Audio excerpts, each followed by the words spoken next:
Hey, welcome everybody to Martinis with Scott. This is a test show. I'm trying the live stream feature on YouTube. Cheers, by the way. I'm sorry I'm late today.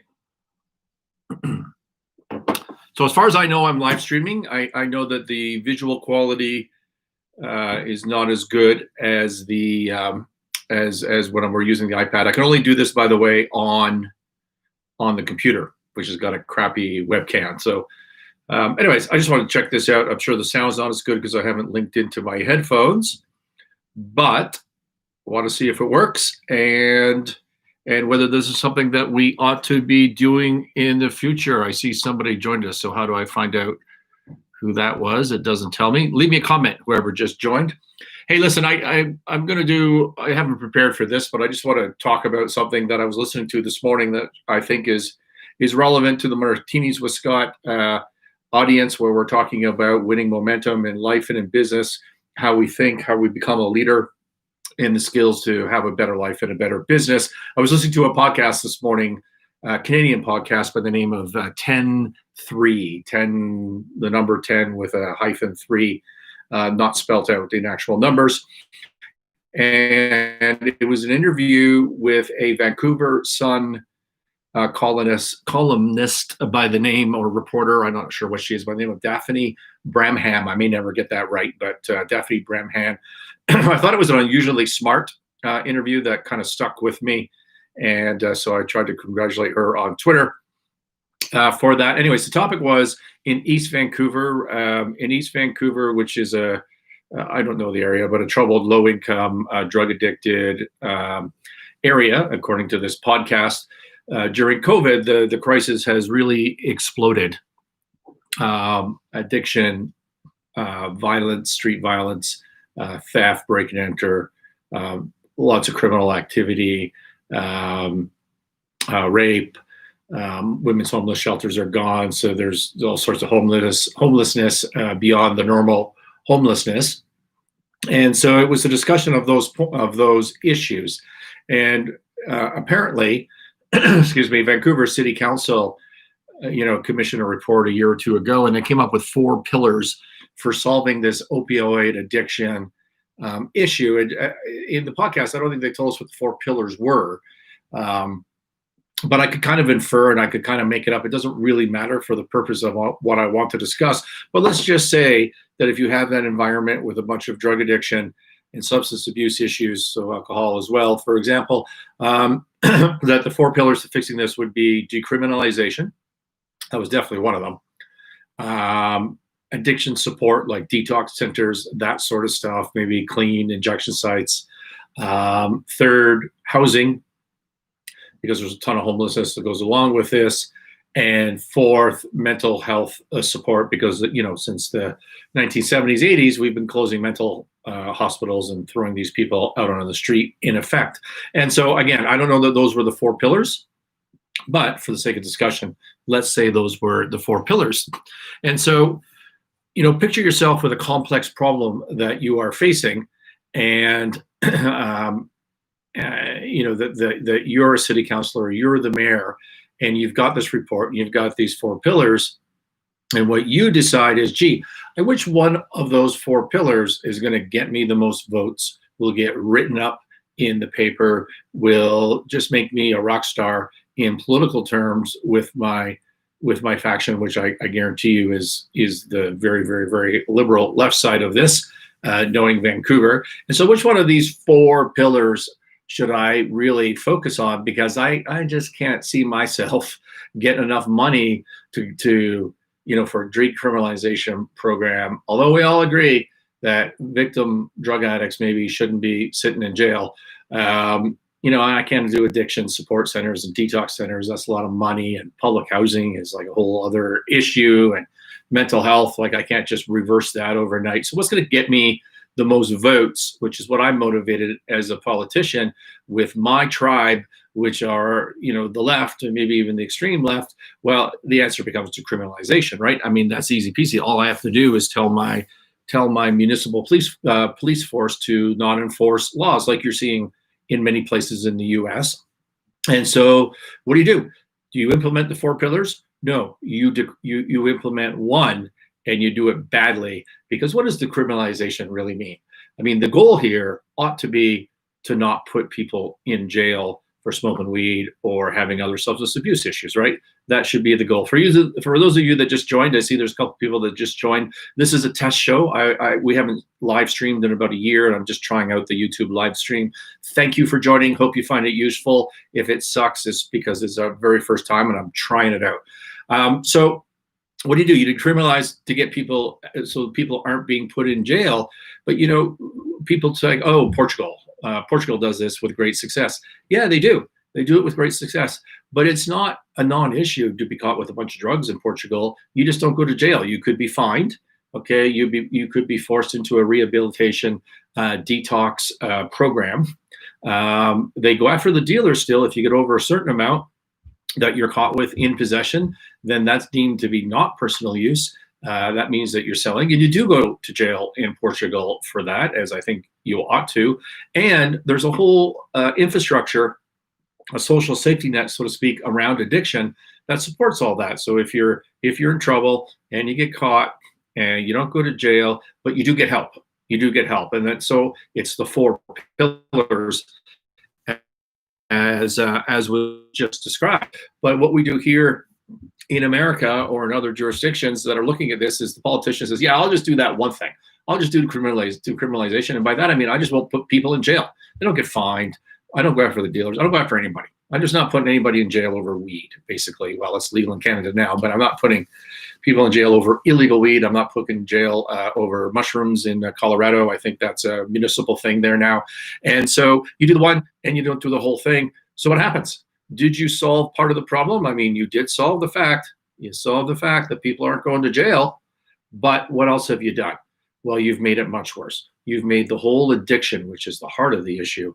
You've made the whole, nobody would go to jail if they weren't addicted and using a bunch of drugs, right? So over this issue, they wouldn't go to jail. So you've made this worse. Why? Because you've removed friction. What do I mean by that? If you want to solve a complex problem, this applies to business. That's why I'm covering it. This isn't a political show. It applies to business. If you want to solve a complex problem, here's the order of events that you need to look at. This could be in your life, could be business, could be in anything. You need to stop the bleeding, as they say in the turnaround work. But what you really mean by that is contain the problem. You need to not make the problem worse. Step number 1. Step number 2 is you need to fix the problem. Okay, and you need to specifically define what the problem is. And if it's complex, if it's a complex situation like addiction on the streets leading to all these other things like crime and violence and homelessness and all that sort of stuff, you need to address those separately, but you need to stop the problem first, stop feeding the beast, which is creating more addicts, and then fix it. And when you've done some of that, you then need to step number 3 is revisit where you are, because you're never done. You're never done. This is an ongoing, evolving situation. Now, to contain the problem, you need to understand the concept of friction, okay? And friction in any complex situation, if you add some friction to it, you're going to slow it down. If you remove friction, you're going to speed it up. That is a universal fact that is not up for debate, okay? In any situation. Let's say you live in a little nice neighborhood. It's got some school kids running around on your beautiful cul-de-sac street, or whatever your circumstance is, and people have been driving through way too fast. They're driving through at 40 miles an hour through your neighborhood when you want them to do 15 miles an hour, because there's kids out playing road hockey and tag on the street and that sort of stuff, right? So what are you going to do? And somebody says, well, let's put in some speed bumps. Let's put in some speed bumps. And then some other person says, that's just stupid. That's not going to work. People will not do 15 miles an hour just because they're speed bumps. Maybe that's true, but they're also not going to do 40 miles an hour. They're going to slow down. That's the concept of friction. Maybe they slow down to 20 miles an hour. Maybe they slow down to 25 miles an hour. Maybe they never get to 15 miles an hour, but they're going a hell of a lot slower than they were, and the kids are safer as a result. Do it reverse, take the speed bumps out because it's not working the way you think. People are going to speed up. You've removed friction from the system 100% of the time. That's the consequence. Now let's apply that to a complex governmental situation. Again, for those of you joined and are watching live, This is a Martinis with Scott show that I'm just testing the live stream. We haven't done this before. Normally it's pre-recorded, and so we put it on, and so we upload it. This, by the way, this live streaming thing saves me like 3 hours of my life every time I do a show, between the editing and the downloading and the uploading from iMovie. Anyways, so that's the point of we're testing. If it sucks, that's the way it is. We'll improve it if, in fact, this is something I want to do. So let's apply this friction concept in the order of solving complex problems. Contain it, number one. Fix it, number two. Reevaluate where you are, number three. Let's apply that to real-world governmental situations. First thing that comes to mind for me, given the last 4 years in the US, would be illegal immigration and that entire problem. And it's complicated. It leads to many of the same issues that the opioid addiction does in East Vancouver and in other places, right? It can lead to violence. It can lead to unemployment. Not saying it does. It's not a political commentary, but we can all admit that it can lead to violence, can lead to unemployment issues, both with the illegal immigrant and with the people that are already in the US legally. And it can lead to a bunch of bad consequences. So if you apply the formula, contain the problem / stop the bleeding, fix the problem, and then revisit, well, how would you do that? And in this situation, it's pretty damn easy. What you would do is you would build the wall. Right? Now, I'm not saying the wall has to be a physical wall. I'm not saying you have to support Trump. You can still be a never Trumper. That's all cool. But you need to stop the inflow of caravans and the free-for-all of people coming into the country if you're going to solve the problem. Once you've solved the problem, you can revisit and you can go back and say, hey, how are we doing on this? Maybe we need to create some program to help the people on our southern border. That's all fine with me, but you need to stop the problem if you're ever going to fix anything. So you build the wall, virtual, real, whatever the hell you want to do, Mexican troops along the border. How do you then fix the problem? Step number two. Well, there's lots of ways to go about it, right? You can create the path in this particular situation. You can create a path to citizenship. And I know all you conservatives that are listening to me are saying, hey, man, they came here illegally and that shouldn't happen. Well, they should be thrown out. Well, my personal view is no. My personal view is if you're complicit, if your government is complicit in letting these people believe they can just move to the US and never leave, it's kind of on you. It's not on them. Yeah, they technically broke a law, but you haven't been enforcing that law for decades, right? So now to turn around and say, get the hell out of my country, I'm not buying that. I'm not here to suggest what the solution is. I'm saying if you stop the people from coming in with some sort of virtual or real barrier, and then you fix the problem, throw them all out that are already here, or my preference, create a path to citizenship, right? Get them healthcare, get them jobs, all that sort of stuff, and then revisit. Revisit is, what are we going to do? Well, revisit is, do we need this wall anymore? Can we have a more tolerant society now that we've dealt with the crisis without recreating the whole problem? Okay, so that's an illegal immigration mindset approach to solving this. What about the East Vancouver drug situation that I started with? Well, you can't build a wall, right? There's no immediate way that's obvious to stop the bleeding, to contain that problem right away. Well, then turn to this concept of friction. The more roadblocks you put in the way, okay, the more speed bumps you put in the way, the more that problem is going to just start to dissipate. All right. So what happens if you look at those 4 pillars as the mayor of Vancouver and you say to yourself, the hell with the other 3, I'm just going to legalize? Have you created more friction or have you removed friction? Obviously, you've just removed friction and you're going to have a greater addiction problem. It's math. It's not up for debate. So what do you do? Here's what you do, is you understand the concept of friction. And if you want to remove the legalization, if you want to create legalization and remove the jail terms, then you need to add additional friction to the system so that you're not making your problem worse. Ideally, you would do the other 3 pillars and do all 4 at once, like the plan was. But if you're just going to do one thing right off the bat, you need to increase your friction. And so if you're going to delegalize, what's the right word? If you're going to legalize this, decriminalize is the word I was looking for, then there should still be fines.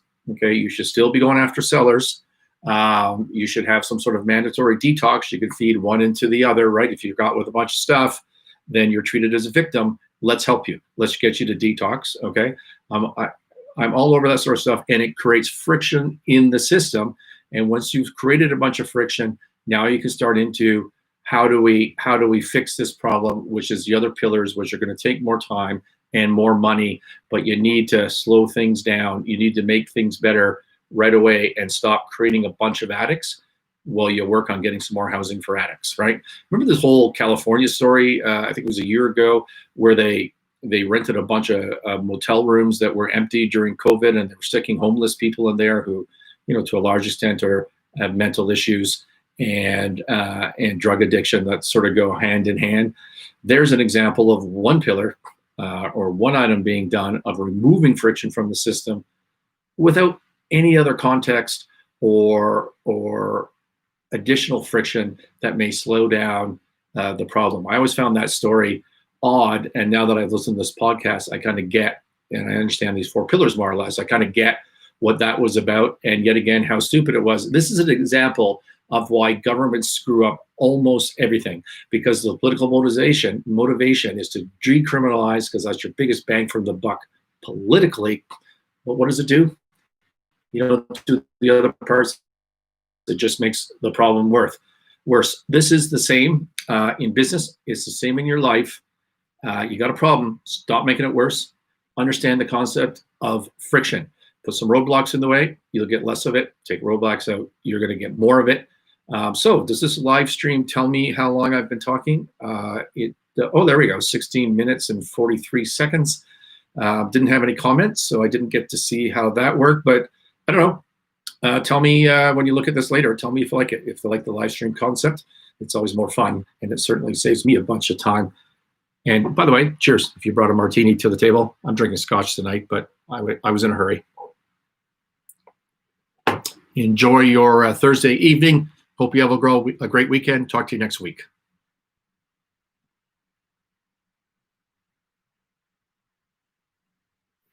Except I don't know how to hang up. There we go.